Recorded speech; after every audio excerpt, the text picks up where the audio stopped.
Oromoon isaan fixuu barbaadutti.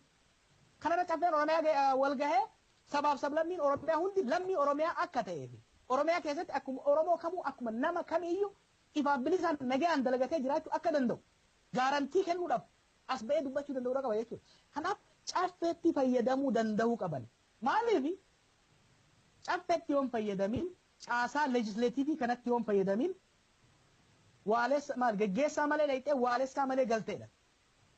Namni nama tuffata. Kanaaf caffee kanatti fayyadamuun koree hojii raawwachiiftuu illee hedduu barbaachisaadha. Gaariidha Jawaar, yeroon keenyas deemaa jira. Warri gaaddisa Raabaadoris nu eegaa jiru.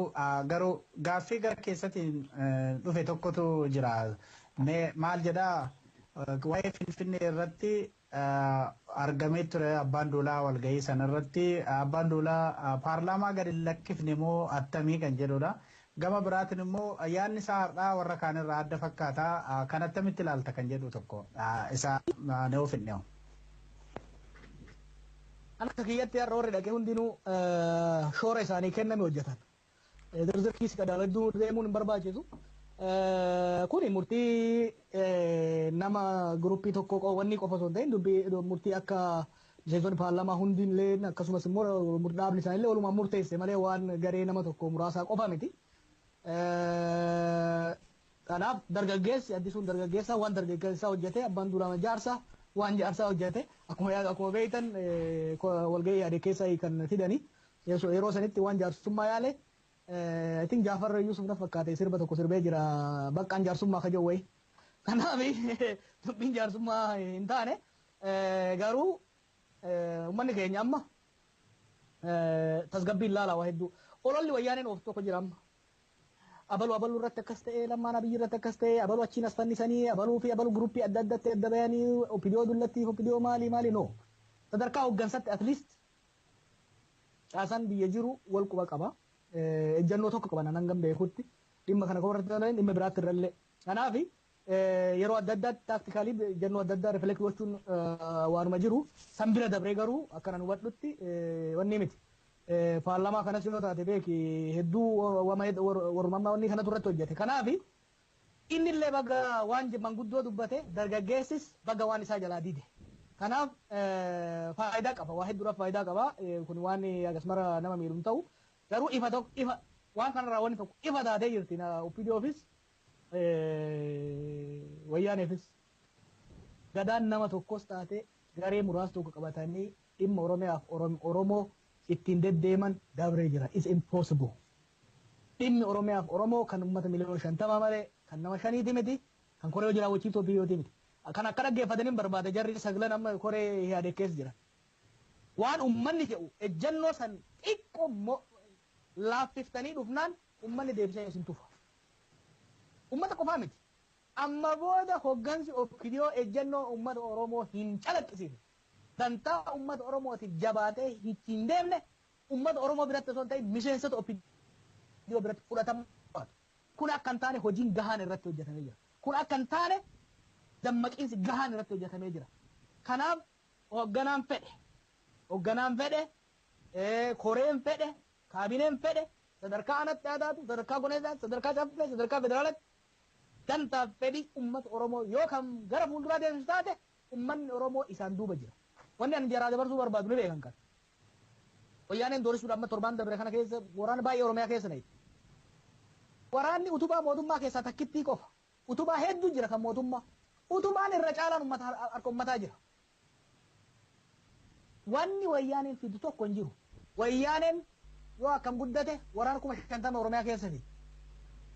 Opidiyoo yoo jabaatte uummata miliyoona 50 isii duuba jira. Homaa waan takka fiduu hin dandeessu. Waan takka. Yoo kan jabaatan taate seenee dalagan uummata Itoophiyaatiif illee uummata Itoophiyaatiif illee uummata biraatiifis bu'aa guddaa buusuu danda'an. Doorsisa isii ija babaasuu isii laala advaanteejii amma jiru. Opidiyoon hoggana qabdi wal dhageessi. Wayyaaneen hoggana qabdi wal hin dhageessu. Dolaaraa fi maallaqaatti irratti wal lolaa jiru. Okay? Waraannummaa wayyaanee isaan ergan kun waluun dhaga'u. Maaliif jeneraaloonni isaanii istiraatejii waraanaa baasuu fi akkaataa biyya bulchan irra akkaataa waan saamanti biyyaa baafatan irratti kan isaan halkanii guyyaa rakkachaa jira.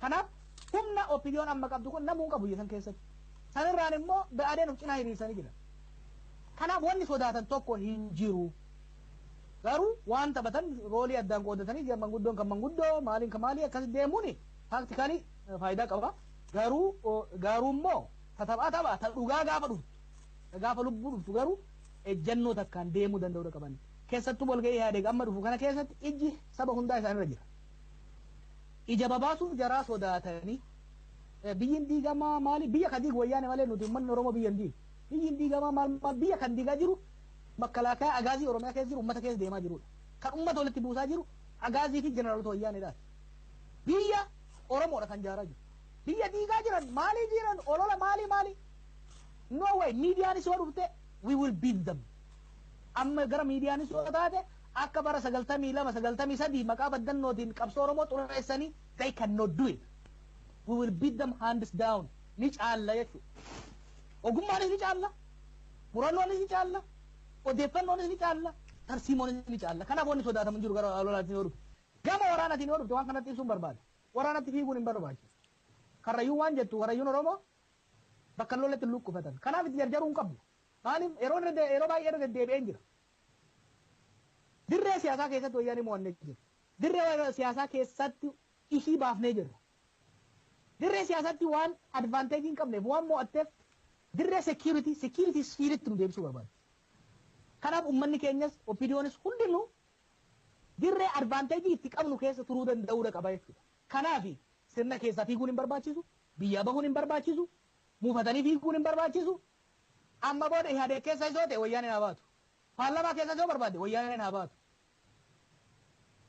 malee nuti gama isaan barbaadan sanii deemuu hin qabnu lola soo taate isin qawwee qabattee haa zoortu ummanni keenya humna guddaa inni qabu diinagdee isaa lama paartiin biyya san bulchu guddichi oppidiyoodha hubadha